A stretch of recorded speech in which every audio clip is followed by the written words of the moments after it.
Yeah, McCollum. When North Turner was on his way out, he thought this organization was still a couple years away from being from the playoffs. And that being said, you should give the new regime some time. You're the new regime.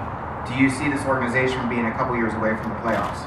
It's hard to tell because I have not had a chance to sit down and really go through the roster hard. I looked at a couple games. There were some games that the players weren't even in that game for injuries. So I still have a lot of work to do to know this roster, and the fact we don't even know who our head coach is right now, or assistant coaches, or what we're going to run in all three phases. So once we get that all together, I'll have a better answer for where I think we may be.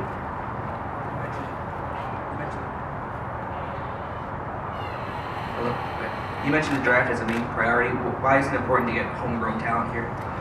I've been always a big believer. We get so much information on the draft process. For almost really 13 months, we usually start the process a month early. You get 13 months of work on these college players, and we watch them on tape, we watch them practice live, we talk to their coaches, we do psychological, we do medical, we have all this information. When you look at free agency, you don't have any of that. All you see is what you see on tape. You don't have that intimate feeling of what the guy really is. You can't interview him. So the draft process, where we will draft and then develop the players. So we need a coaching staff that can teach young players, and then hopefully those guys grow in your program. So a college player will grow in it, college draft player. A lot of times someone off the street has to adapt to what you already have. Sometimes they can adapt, sometimes they can't. But that's that college-driven focus. Tom, good morning. Lee Hamilton from the Mighty 1090. A two-part question. Can you define the parameters of what you think is important in your coaching search? Must head coaching experience be part of the mix? And secondly, the intangible you took from all the years with Paulie, because a lot of people have come off his tree and been successful. Thank you. Sure. As far as the head coach, no parameters as far as head coaching experience or no head coaching experience, either side of the ball, no parameters there. So when we're looking for a teacher, number one. You're looking for a coach who can communicate not only with you guys and the fans, but with us and with the players. And we're looking for a leader. The head coach is basically the CEO of the players and the coaching staff. It's a big operation. And it doesn't matter to me, where area he comes from, whether it's offense, defense, experience or not.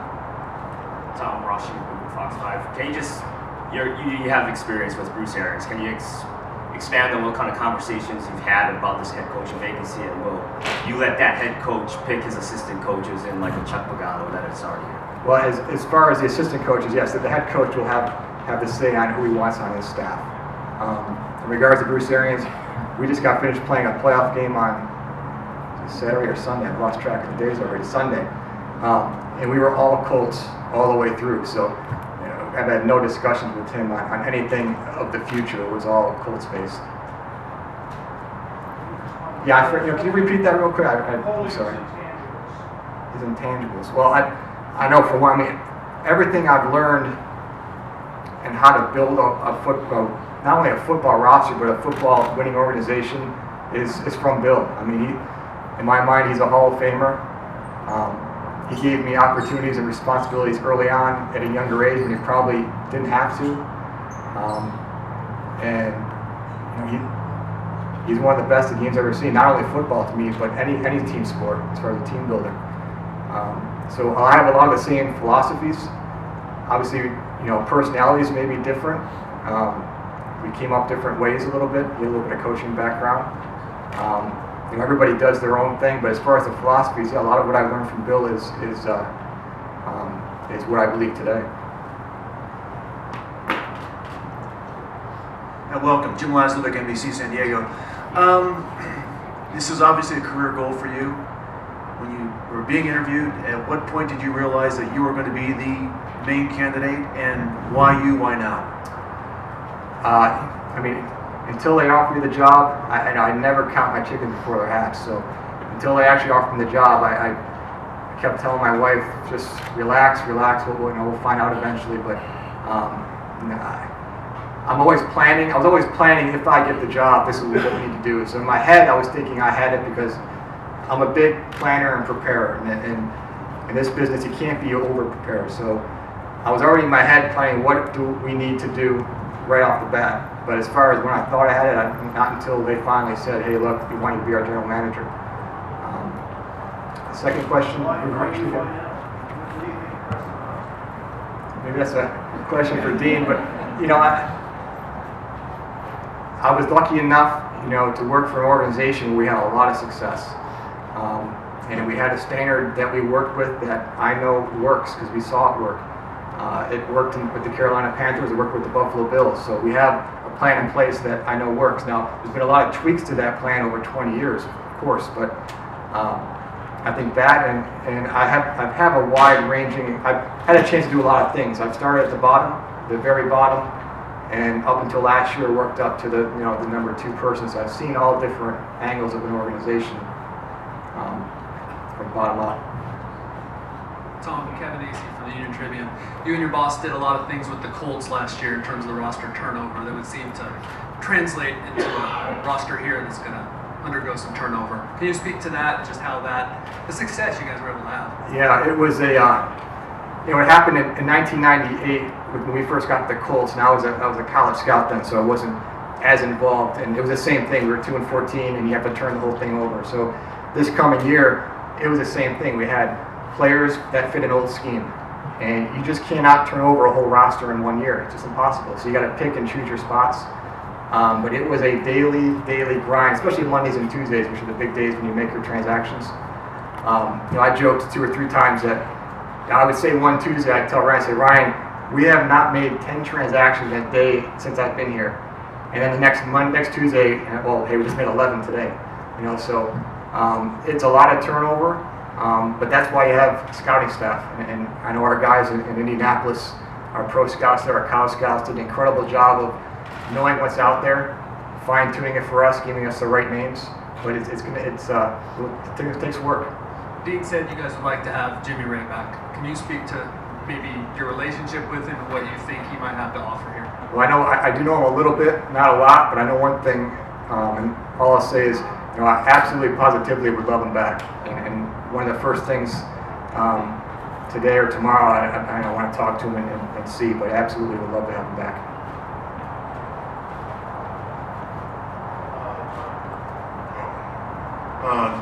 Do you lie about your age? Are you really 25? Someone else just said that on my way over. 40 years old. I do have a little bit of gray hair, though, on the sides. It's not that bad. Did you interview anywhere else? This year, no. Were you asked to, or? I had some opportunities, yes. Like I said, this was from the first time I talked to John on the phone, and then when I got a chance to meet with these people in person, I just felt this was the right fit.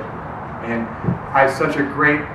we were in such a great spot in Indianapolis. We'd been there a long time, very comfortable. In this business, it's hard to get comfortable in one spot. We're there for 15 years. Love the people there.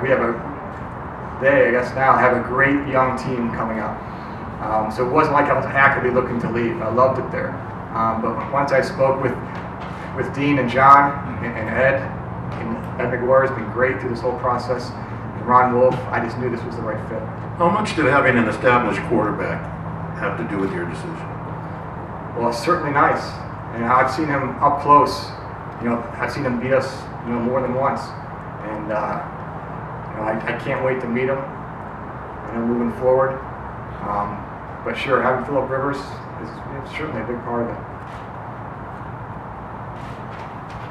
Tom, Marty Caswell from the Mighty 1090. Now you mentioned the allure of the Chargers ownership and the family atmosphere, but what, other than Phillip Rivers, the quarterback, what specifically was also a draw about the team and the product in the field, and also how hard a sell was this to your wife? It's San Diego, so that's a pretty easy start right there. It's as far as the team, it's not so much the team because we have a lot of work to do to get this where it needs to go. So really it came down to 2 things. One, the ownership, certainly. That was the major thing. But second, I'm from Buffalo. It's a passionate fan base for football. And I always felt here, just we played a lot of games here. I've been in town. I used to band scout here a lot when we were going to play the Chargers. And this is a rabid, passionate fan base for football. And those two factors really, really meant a lot to me. More so than where the team is right now. Because we know we have some work to do. There's no doubt about it. Todd Villalobos, CBS 8 here in San Diego, over here. How you doing? Could you give us kind of an outsider's perspective of the Chargers organization? Obviously, you've had a lot of talent over the years, but haven't quite got over the hump. What's an outsider's perspective of this organization? Well, like I said, I haven't had a chance to really know what happened this year, but I know from the outside, when I was with the Colts, we had a lot of problems with these guys, a lot of problems with San Diego. So it was always a very high opinion of this team. Obviously, the reputation of ownership is top shelf. So, but until you really get here, as far as team-wise, to really see what we have, it's hard to tell right now. Did you have trouble figuring out the Chargers? Did they kind of drive you nuts back there? They pretty much had your number there for a while. It's just, they had a lot of talented players. That's the one game that sticks out is the game that Billy Bullock came in and we thought we had them dead to rights, and they came down and Michael Turner ran for 80 to seal the game. But they have good teams. When you get in the playoffs, everybody's good. So, one mistake here, one mistake there, that may finish it. So, it's just a lot of talent.